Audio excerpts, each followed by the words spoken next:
Podcast. Entirely inspired. Hai Saluters, ketemu lagi di EPTV Podcast bersama aku, Eudi Angelina, mahasiswi Ekonomi Pembangunan Stambuk 2021. Pada episode kali ini, kita akan membahas tentang mahasiswa yang aktif di lingkungan kampus, namun tetap berprestasi.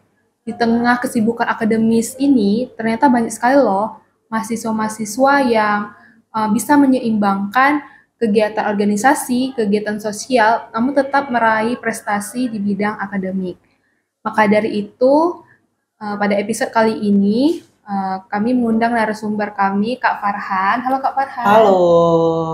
Nah, Kak Farhan ini adalah salah satu mahasiswa ilmu komunikasi Stambuk 2021 ya Kak? Iya, benar banget.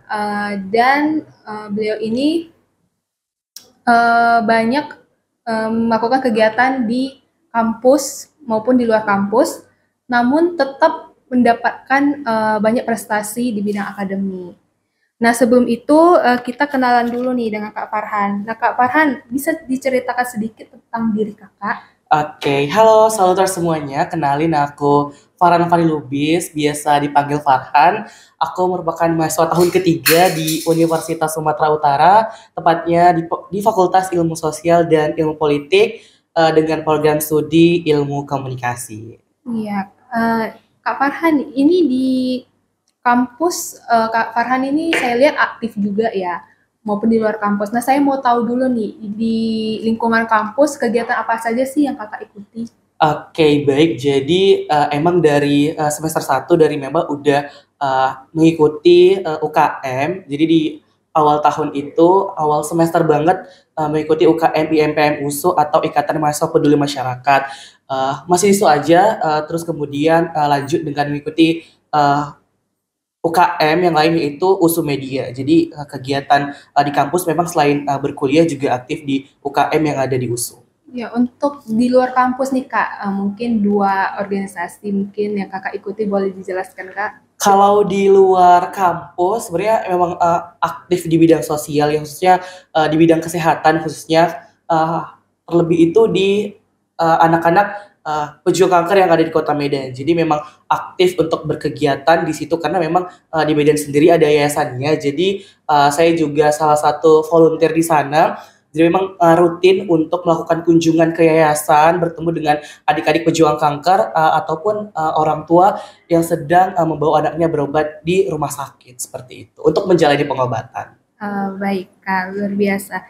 Nah, untuk Kakak sendiri nih, tips untuk membagi waktu untuk berorganisasi sama untuk berkuliah tuh gimana sih Kak? Oke, sebenarnya simple ya. Kita tuh kan satu hari 24 jam. Pasti kita gak mungkin dong selama 24 jam penuh itu kita full berkuliah ataupun gimana. Ya jadi bisa sih mudah membagi waktunya. Jadi ya untuk kegiatan-kegiatan di luar kampus tentunya misalnya di sore ke malam gitu atau siang ke sore. Jadi untuk pagi itu memang kita fokus di kuliah. Tapi memang kalau kuliah itu kan memang waktunya itu kan nggak tentu nih ya kan Kak. Jadi emang kalau memang udah ada jadwal kosong di pagi ya langsung aja kita cari kegiatan-kegiatan. Jadi jangan sampai kegiatan kita tuh kosong gitu. Jadi kita manfaatkan waktu sebaik mungkin. Oke, lebih ke memprioritaskan mana yang penting gitu ya Kak. Iya, Berkuliah dulu benar, baru benar. berorganisasi ya Kak. Nah, mungkin banyak saluters yang nggak tahu bahwa Kak Farhan ini adalah salah satu penyintas kanker anak leukemia ya Iya, Kak? benar banget. Nah, Kak boleh nggak sih dijelaskan sedikit tentang jenis kanker leukemia ini? Mungkin banyak yang belum tahu. Iya, jadi leukemia atau yang lebih dikenal ya orang pada umumnya itu adalah kanker darah. Jadi di mana leukemia ini jumlah darah putih itu tumbuh secara abnormal, jadi nggak normal. Jadi tumbuhnya itu ya tadi saya bilang nggak normal dan kalau bisa kita bilang darah putih yang tumbuh banyak itu dia itu berubah jadi jahat gitu Kak. Jadi dia makan darah merah. Jadi istilahnya seperti itu. Jadi makanya kita anak-anak yang leukemia ini atau kanker darah ini emang darahnya itu lebih sering habis karena memang pertumbuhan sel darah putih yang tidak normal tersebut. Jadi untuk leukemia itu seperti itu. Oke Kak, untuk pertama kali Kakak didiagnosis leukemia itu kapan Kak? Dan bagaimana perasaan kakak setelah mengetahui itu? Oke, jadi Farah itu didiagnosa leukemia itu ketika masih umur 9 tahun, jadi masih tahun 2012. Untuk perasaan sebenarnya ya karena kan masih anak-anak ya, jadi kita nggak tahu sebenarnya kita tuh sakit apa atau apa, tapi semakin lama dijalani tentunya sedih ya perasaannya karena kita itu beda sama anak-anak yang lainnya, karena kan ya namanya anak-anak pasti ya senang, masih masa-masa senang untuk bermain, terus juga senang untuk bersekolah karena kita berjumpa dengan teman-teman kan. Nah, sedih itu karena kita tuh terbatas, jadi kita tuh nggak bisa bermain sepuasnya karena nggak boleh capek, jadi segala macam. Jadi itu sih yang dirasakan. Oke, Kak.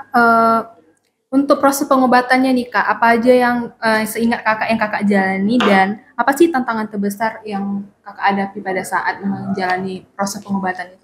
Oke, untuk proses pengobatan tentunya satu-satunya itu adalah kemoterapi. Jadi saya kemoterapi selama 2 tahun lamanya. Jadi kena di kelas 4 SD, kemudian selesai kemoterapi itu di kelas 6 SD. Terus tantangan terbesarnya ya seperti yang saya bilang tadi ya, kita tuh bisa dibilang sudah beda dengan anak-anak yang lain karena kita tidak bisa capek dan sebagainya seperti itu. Jadi apalagi tantangan di lingkungan sosial ya lebih sulit karena orang apalagi pada saat itu ya di 2012 nggak bisa menerima kayak, karena kan pada saat itu harus pakai masker dan segala macam di tahun itu. Jadi orang ngelihatnya kayak monster gitu, anak-anak pakai masker di tahun 2012 ya, jauh dari masa pandemi gitu. Jadi ya itu sih tantangannya dari lingkungan sosial sih. Lebih ke lingkungan sosialnya ya Kak tantangannya. Nah, tentunya untuk melewati semua ini tidak lepas dari motivasi dan dukungan ya Kak. Nah, motivasi dukungan dari mana nih Kak yang membawa impact besar bagi perjalanan kakak melewati itu? Oke, tentunya yang berdampak besar itu tentunya orang tua ya, orang tua yang benar. selalu mendukung hingga sampai ke titik sekarang, keluarga, dan juga teman-teman relawan yang ada di rumah sakit atau juga yang ada di yayasan. Itu loh sih orang-orang yang berpengaruh atau berdampak bagi saya sehingga saya termotivasi hingga semangat sampai ke titik sekarang seperti itu. Luar biasa. Namun Kak Farhan ini tidak menutup kapasitasnya untuk mengupgrade dirinya ya Kak, walaupun tapi Kakak tetap menjalani kemoterapi sekarang atau? Enggak, alhamdulillah kontrol? sudah selesai di kelas 6 SD, jadi sekarang tuh udah nggak ada masa-masa pengobatan lagi. Oh, kontrol gitu juga nggak ada ya Kak? Sudah tidak ada. Oke. Nah Kakak ini saya dengar meraih juara 3 untuk cerita inspiratif di PKMN UBC Formadiksi Unimal, bener Kak? Iya benar. Nah Kak, bisa ceritakan nggak sih Kak pengalaman Kakak mengikuti lomba tersebut?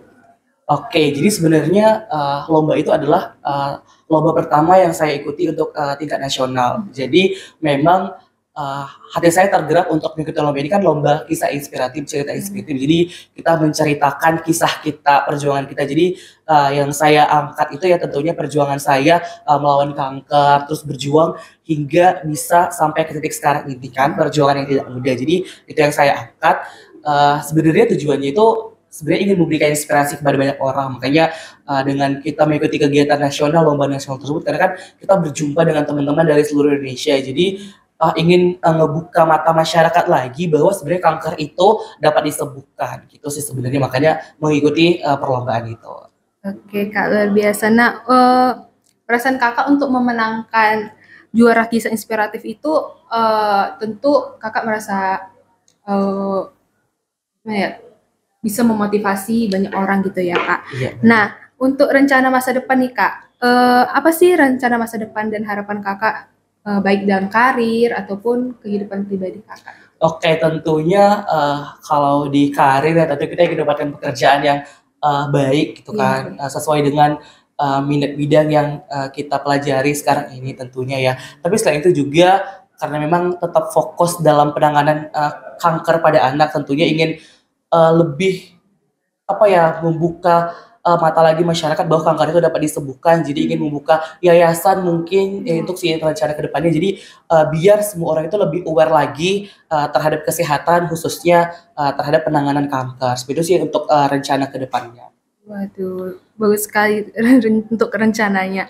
Nah, sebagai penutup nih Kak, apa sih pesan yang ingin Kakak sampaikan pada para saluters atau para pendengar yang lain yang mungkin menghadapi tantangan yang sama seperti kakak gitu. Oke, jadi intinya itu bahwa kanker itu dapat disembuhkan. Jadi dengan hadirnya saya di sini juga membuktikan bahwa kanker itu dapat disembuhkan. Jadi buat teman-teman semuanya, saluters, jangan takut mungkin ketika ada saudaranya, keluarganya yang terkena didiagnosa kanker. Jadi mungkin lebih semangat lagi untuk tetap terus menjalani pengobatan, karena itu kanker dapat disembuhkan selagi kita mengikuti prosedur-prosedur yang tepat, mengikuti pengobatan dengan baik. Dan juga mungkin intinya itu adalah bahwa anak-anak dengan diagnosa kanker mempunyai kanker bahwa juga dapat memiliki prestasi. Jadi dengan kanker itu bukan berarti kita itu terkapar atau lemah. Jadi kita tetap bisa terus bangkit untuk menggapai prestasi-prestasi yang gemilang seperti itu. Sangat terinspirasi dengan cerita Kak Farhan di sini. Baiklah, terima kasih kepada Kak Farhan yang sudah hadir, dan terima kasih untuk para pendengar EPTV Podcast. Saya harap kisah inspiratif dari Kak Farhan bisa memberikan semangat dan motivasi bagi para pendengar semuanya. Nah, marilah kita saling mendukung dan menginspirasi satu sama lain. Sekian EPTV Podcast kali ini. Tetap semangat dan jaga kesehatan. EPTV Podcast entirely inspired.